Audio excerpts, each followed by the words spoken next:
The dust has settled following the quick verdict in the trial of Rust armorer Hannah Gutierrez-Reed. It was split, with the jury finding her guilty of involuntary manslaughter and not guilty of tampering with evidence. Law enforcement took Gutierrez-Reed into custody immediately after the verdict was read. Spencer Schott covered that trial for us and sat down with KOB4's legal expert today to talk about the outcome. So Spencer, what's his take on this verdict? Well, Julie, the criminal defense attorney and KOB4 expert Ahmad Assad said he really wasn't surprised by this outcome. While he says the defense built a good case against the tampering with evidence charge, he thinks the jury really made up their minds pretty early on in the trial when it came to the involuntary manslaughter charge. We find the defendant, Hannah Gutierrez, guilty of involuntary manslaughter as charged in count 1.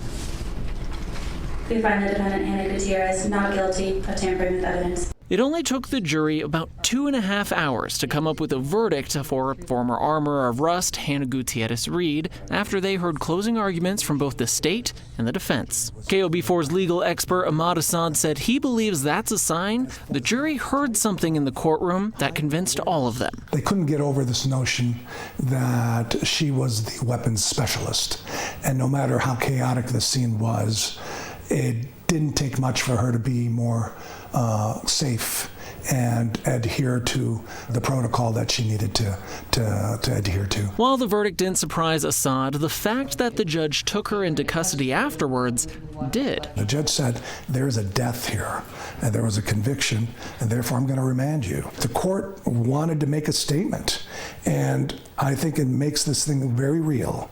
And the team, Mr. Baldwin's team, I'm sure felt that realness pretty quickly when she was remanded right after the jury came back with that verdict. Looking ahead to the trial of actor and producer of Rust, Alec Baldwin, Assad says this case could present new hurdles for Baldwin's team of lawyers. Do you think that this conviction of Hannah Gutierrez-Reed will have any impact on his trial coming up in a couple months? I do.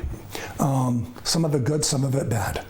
The benefit and the impact positively for Mr. Baldwin's team is that they've had an eye view of the case. The idea that there was a conviction is troubling for Mr. Baldwin in my mind, and that is that the jury decided that whatever culpability existed, it rose to the level of criminal negligence, at least as to the armorer, Ms. Gutierrez-Reed. Baldwin's trial is set for July. Now, Assad and I really dove into a lot of different aspects of this trial, from jury reactions to the possibility of an appeal from Gutierrez-Reed's attorneys. So if you want to hear our full conversation, be sure to tune in to Eye on New Mexico this Saturday. All right, Spencer, thanks for the update there.